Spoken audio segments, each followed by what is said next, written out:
Stacy Paris never thought she'd have a career on the catwalk, nor did she think she'd be a role model and an inspiration to young girls. But a life-threatening illness changed that. Stacy was on holiday in France when she contracted a flesh-eating infection that altered her life forever. She had to have both of her legs amputated below the knee.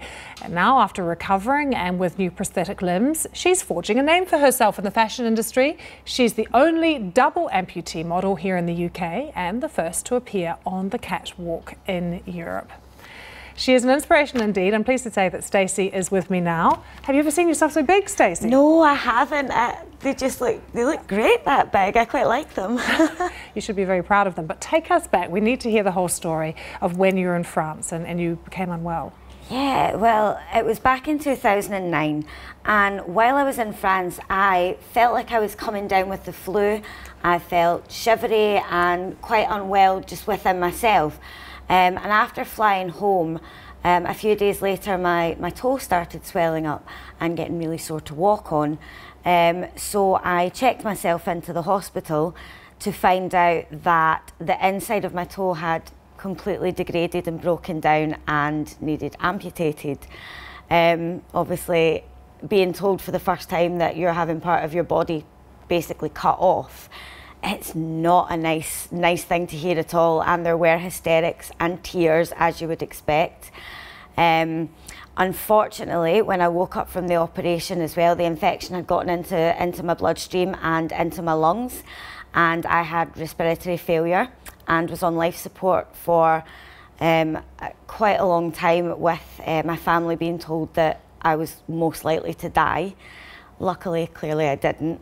Yeah, your mum says you're a fighter. There was no way. Yes, well, I come from a line of fighters with my mum and my nana and my granddad, so I think it's in the blood a little.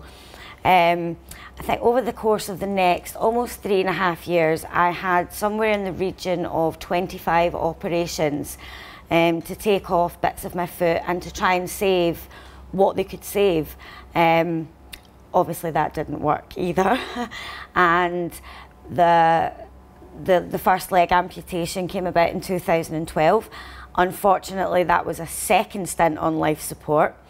And after recovering from that, about 6 months down the line, it started in the second leg.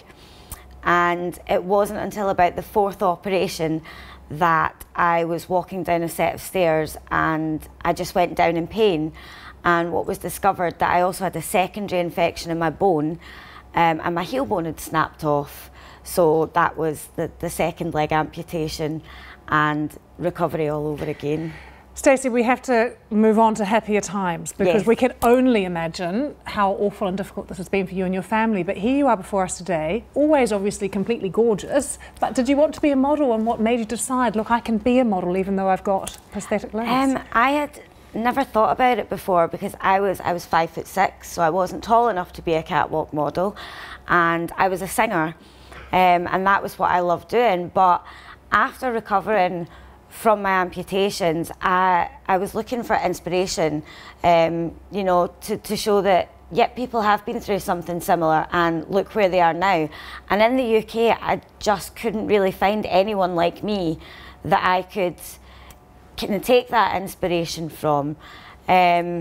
So it was actually talking to my best friend Lindsay, and you know, she'd said, well, why don't you do it? And I thought, as I do, you know what, I will. And what's it been like to model with your limbs? Have you faced any discrimination at all? Are people very supportive of you? There is so much support out there, but obviously for all the support there are still people that think that it makes you too different, or that it's not attractive, or not what people want to see on a catwalk or in a magazine. And obviously that's far from the case. I mean, what do you say to them? I say to them, well, you don't know until you give us a chance. Let us prove ourselves, give us the opportunity, and we'll show you what we can do. And you must be a role model now. You are a role model. How does that feel? It's a bit of a responsibility in a way. It really is, but it is also the one thing that keeps me pushing so hard to get messages from people from all over the world, you know, saying that they've shown their children my picture, and their children who have had amputations have said they want to be just like me, or you know, saying that I have the support and people think I'm amazing and that I'm doing great things. It really is a massive boost to know that I am doing some good. And I mean, after all, that's one of the main reasons why I started doing this in the first place, was to kind of show people that no matter what you go through, you can still do great things. And your legs, you are no longer 5'6". No, I'm not. How tall are you now? I'm now 5'10". Now, how did you make that decision? I want to be 4 inches taller. I mean, obviously to be tall in a model helps, but you've added inches at times. I did. Well, I mean, before I had my amputations, I used to live in high heels. I always wanted to be a lot taller. And when I lost both my legs, I thought, you know what, there has to be some benefit to this. And after asking at my prosthetics clinic and kind of getting that shady, yes, we can, what are you going to ask us to do now?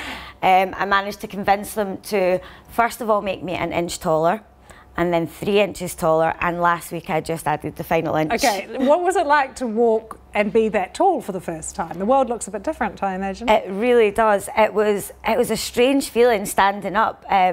Obviously your centre of balance becomes higher than it was before, and it was a bit wobbly for the first wee while, but you kind of get used to it like you do with a lot of things. Stacey, it's been so lovely to talk to you. Congratulations. You are indeed an inspiration to many people. So thank you so much for joining us and sharing your story.